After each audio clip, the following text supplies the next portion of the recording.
Assalamualaikum dan salam sejahtera. Semalam saya telah keluarkan satu video berkait dengan isu kapal selam Skopin dan pembunuhan Al-Tantuya Sharibu. Dan ramai telah hubung saya dan meminta saya memberi penjelasan lebih lanjut lagi sebab mereka nak tahu more details tentang isu ini.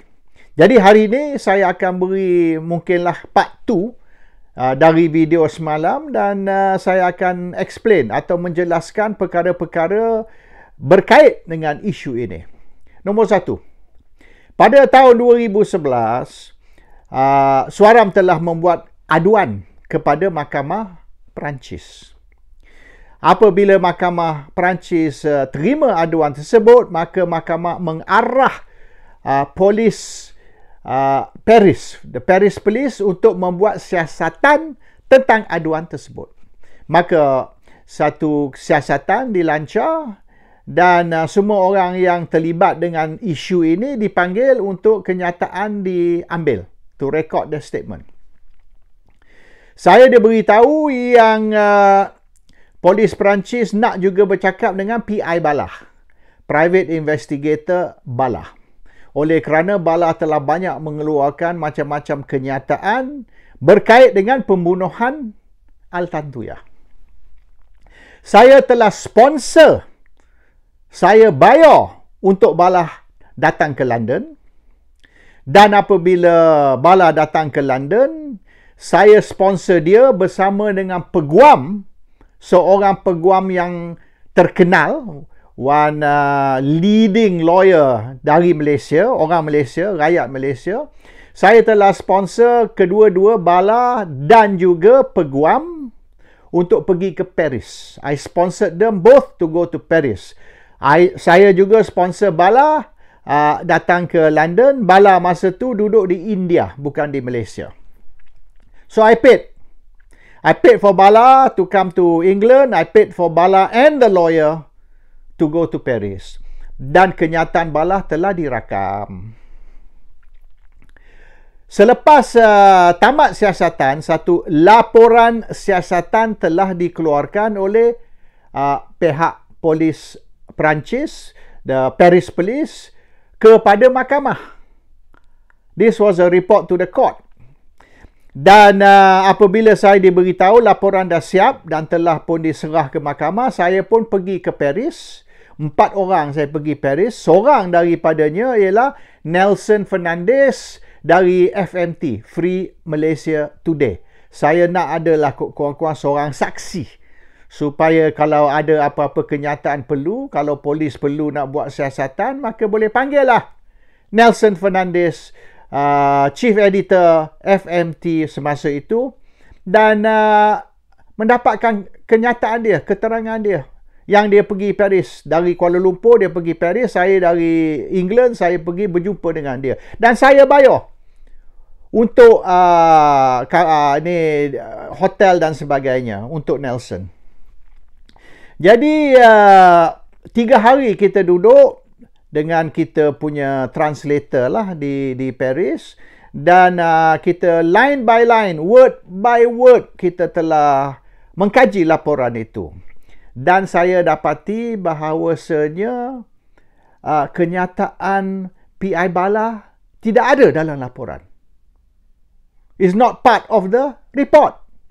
Saya pun tanya yang budak ini dan saya bayar dia untuk translate saja 1,000, untuk lain-lain lagi 1,000, 2,000 euro saya bayar dia untuk menjadi saya punya agent lah di Perancis. Dan saya kata, di mana kenyataan Balah? Saya sponsor Balah datang ke England, sponsor Balah dengan lawyer pergi ke Paris untuk memberi keterangan, kenyataan. Dia pun kontak pihak polis. Pihak polis kata, they find, ini yang dia quote, they find PI Balah's statement not credible, contradictory. Jadi pihak polis Paris tidak ambil kenyataan ataupun statement Balah sebagai sebahagian dari laporan. Which means selepas mereka ambil kenyataan PI Bala, statement PI Bala, mereka mendapati yang statement atau kenyataan PI Bala ni tak boleh guna. Sebab tak menasabah dan tidak konsisten, contradictory, sekejap macam ni, sekejap macam tu. They find that PI Bala statement is rubbish. Cannot be used as part of the report. Jadi saya belanja banyaklah. Saya sponsor PI Bala datang dari India ke England. Saya bukan saja tiket kapal terbang, hotel pun saya bagi dia hotel. Saya bagi dia tempat duduk. Dan pergi Paris pun saya bayar semua. Kos pergi Paris, termasuk kos lawyer sekali. Jadi nampaknya semua duit tu bazir lah. Oleh kerana apabila mereka pergi Paris, bila PI Bala bagi kenyataan kepada Paris Police, dia orang reject. Dia orang tak ambil kenyataan dia, statement dia sebagai part of the report. So bermaknanya apa yang PI Bala bercakap, inilah itulah dan macam-macam, kononnya Altantuya ada bisik kepada dia, this and that, is rejected by the Paris Police, is not included in the report ke mahkamah. Jadi ini bukan saya kata, bukan saya tuduh, saya tak fitnah PI Bala. Saya menerangkan apa yang berlaku dan saya terlibat kerana saya sponsor dia datang ke England, saya sponsor dia pergi ke Paris, termasuk dengan lawyer sekali, dan kenyataan dia ditolak, rejected, dan tidak diambil sebagai sebahagian dari laporan polis kepada mahkamah. This is reality. Ini berlaku. So, apa yang saya relate ni, apa yang saya cerita ni, perkara yang berlaku. Bukan saya tokok tambah, tidak. Ini bukan saya yang cakap. Ini yang dikatakan oleh Paris Police. So, itu satu episod, isu PI Bala.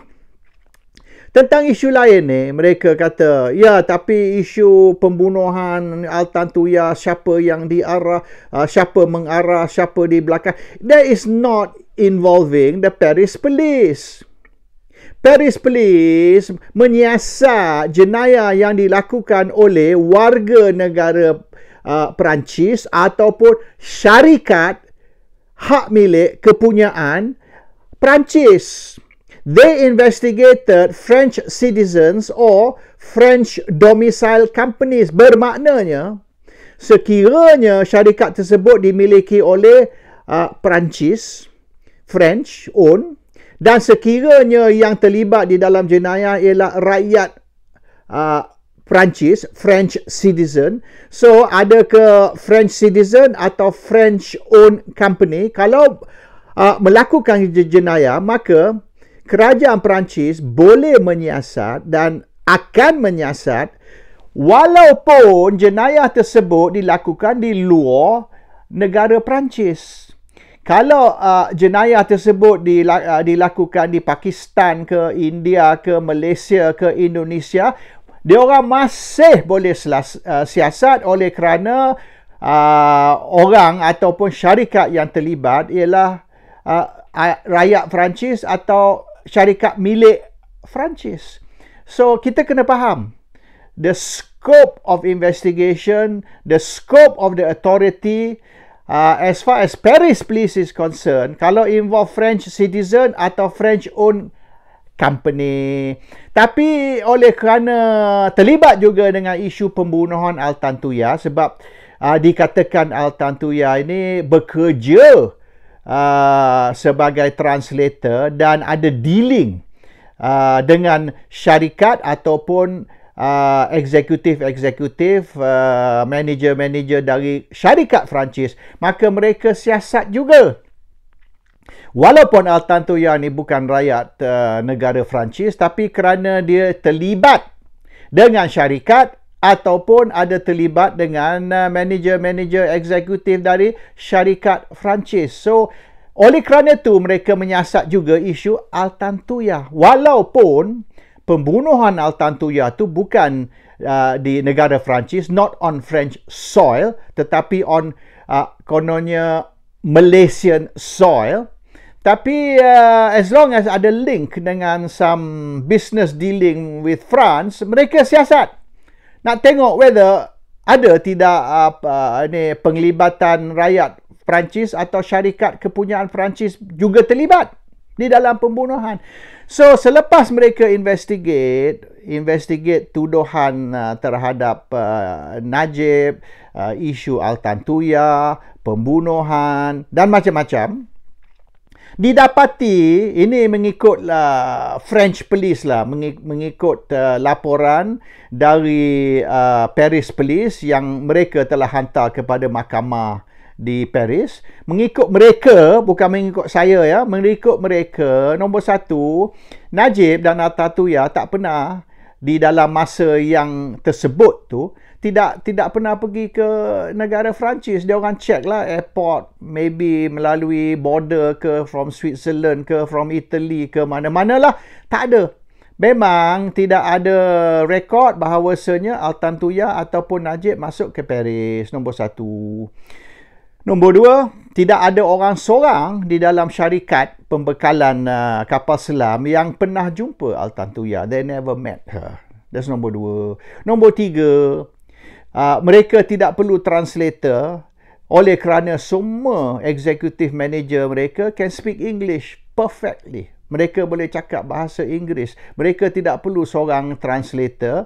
Terutama sekali translator di mana English dia berterabur. Dan dia tidak boleh cakap French, cannot speak bahasa Perancis. Jadi translator macam mana? Awak sendiri pun tak boleh cakap bahasa dia.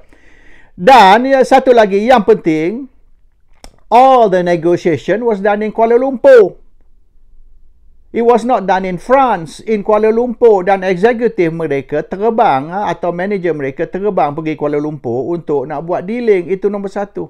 Apa nombor empat? Satu lagi, all this negotiation untuk nak supply kapal selam kepada Malaysia dibuat zaman Tun Dr. Mahathir Mohamad Perdana Menteri, Anwar Ibrahim Finance Minister, Menteri Kewangan, just before Anwar dibuang lah.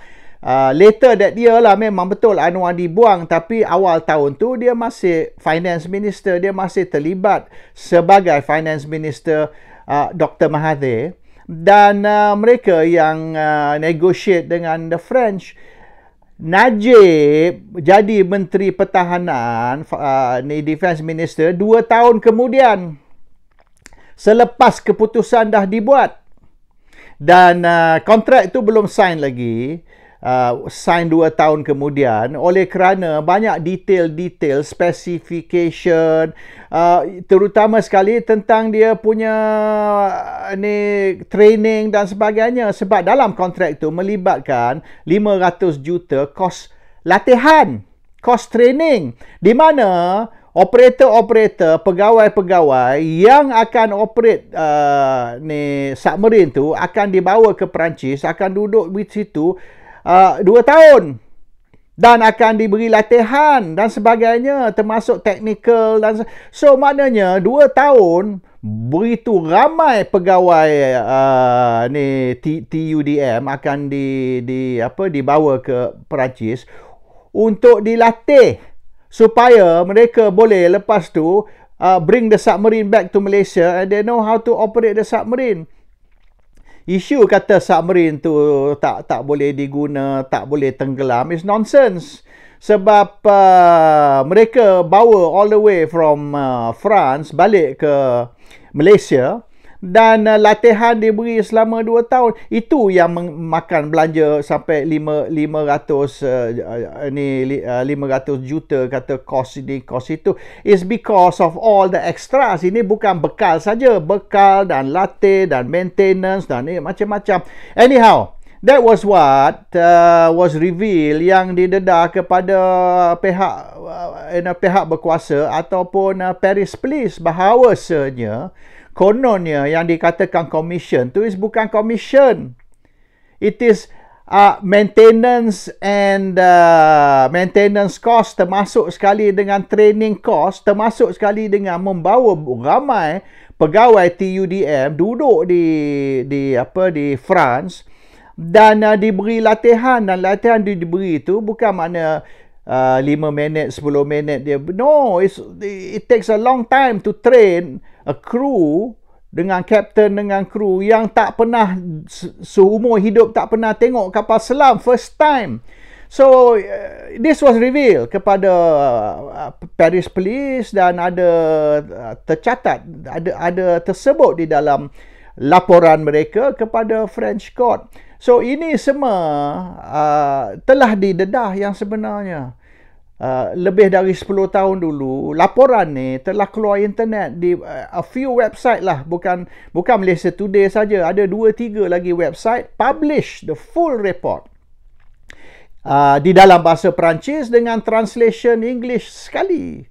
And kalau nak translate bahasa Malaysia supaya orang ni yang Malay medium boleh faham, carry on lah. Tapi bermaknanya this is not a secret. More than 10 years ago has been revealed, has been published on the internet, termasuk juga Malaysia Today. So it's not a new story. Isu dia sekarang timbul balik oleh kerana DAP, Tun Dr. Mahathir membangkitkan balik isu ini. Jadi isu ini sudah kira is been closed already long time. Tapi Mahathir, Lim Kit Siang, Lim Guan Eng, pihak Pakatan Harapan, mereka timbul balik isu ini. Sebab apa tak tahu, mungkin sebab pilihan raya dekat, mereka nak bagi isu Altantuya ni resurface balik. Satu lagi dia orang duk sebut selepas video saya semalam, siapa di belakang pembunuhan Altantuya, siapa arah untuk polis tu bunuh Altantuya. Dua polis tu telah dibicara. They were put on trial and they were given an opportunity to reveal siapa di belakang mereka, siapa mengarah mereka. Tapi yang saya tengok bukan saja pihak polis dua orang tu tidak mendedah siapa di belakang mereka atau siapa yang mengarah mereka membunuh Altantuya.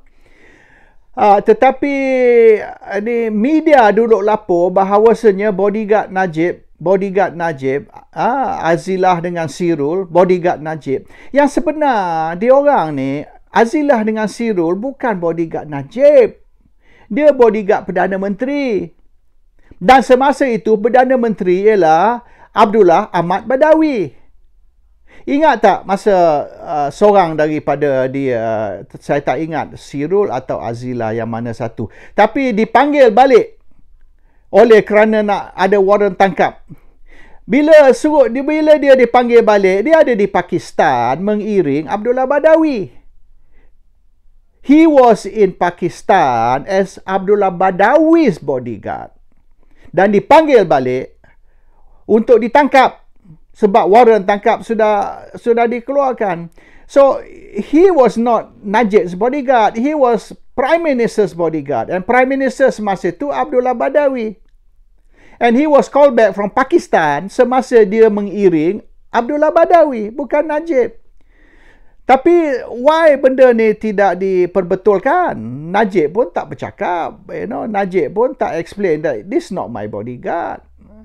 This is actually Prime Minister's bodyguard. I was only the Deputy Prime Minister, not Prime Minister. So itu satu perkara yang asyik bangkit, bodyguard Najib. Oleh kerana itulah dia orang suspect Najib, kerana dua ekor ni bodyguard Najib. No, they were bodyguard Pak La, bodyguard Prime Minister. So kalau betul tidak Najib arah, saya tak tahulah.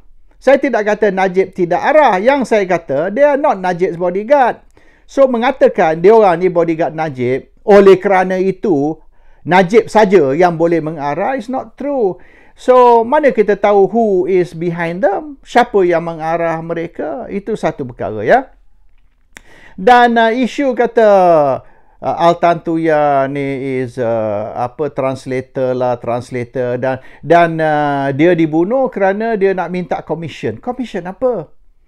Dia kata kerana dia menjadi translator, maka dia nak commission atas kontrak. Translators are not paid commission. Translators are paid. Saya pun employ seorang translator masa saya pergi Paris. Saya terima laporan yang apa dia orang buat tu. Saya bayar €2,000 untuk 4-5 hari ya, dia kerja untuk tolong translate the report, contact pihak polis dan sebagainya.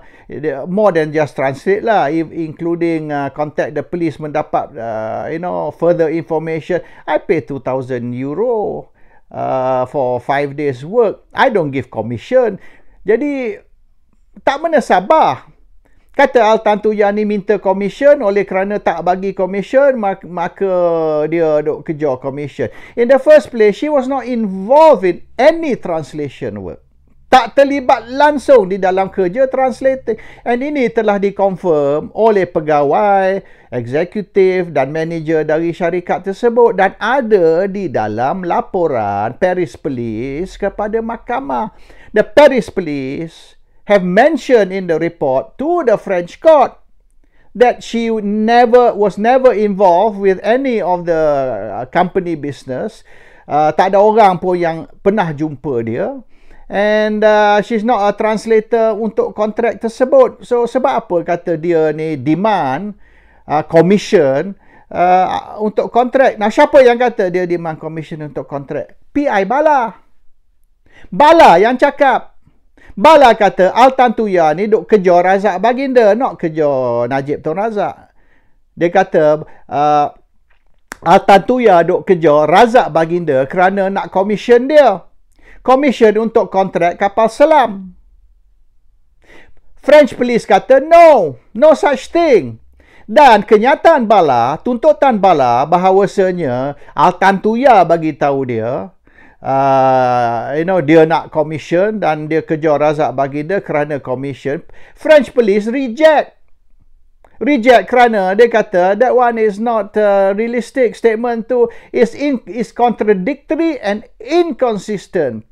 Bala story macam tu, tapi supplier story is different. So kita dengar cerita Bala dan kita kata kalau Bala cakap betul tu betul lah, takkan tak betul. Tapi kalau kita cek balik dengan pihak sebaliknya, iaitu the supplier of the submarine, they say no. They never deal with Altan Tuya. They never met Altan Tuya. Altan Tuya was not involved in the contract either as translator ataupun apa-apa sekalipun.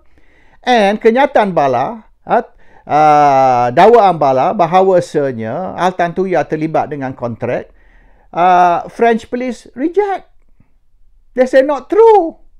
So kita ni berpandu kepada satu pihak, iaitu apa Bala bercakap. Tapi kalau kita cek balik dengan laporan Paris Police kepada mahkamah Perancis, it says not true. That's a nonsense story. So kalau nak dengar both side lah. Kalau kita dengar sebelah saja, dia and Bala ni macam-macam dia kata ni kata itu.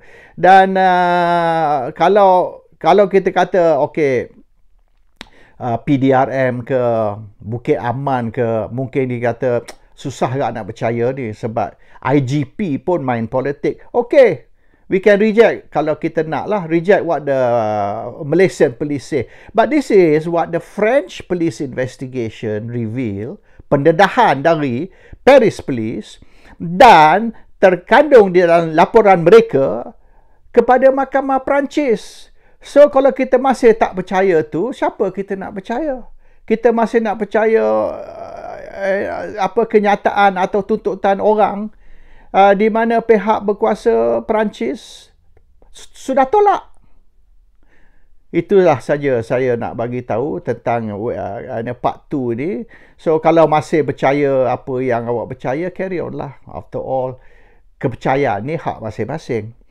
Whether kepercayaan kita ni betul ke tak betul ke, is your problem lah. It's not my problem. Assalamualaikum. Salam sejahtera.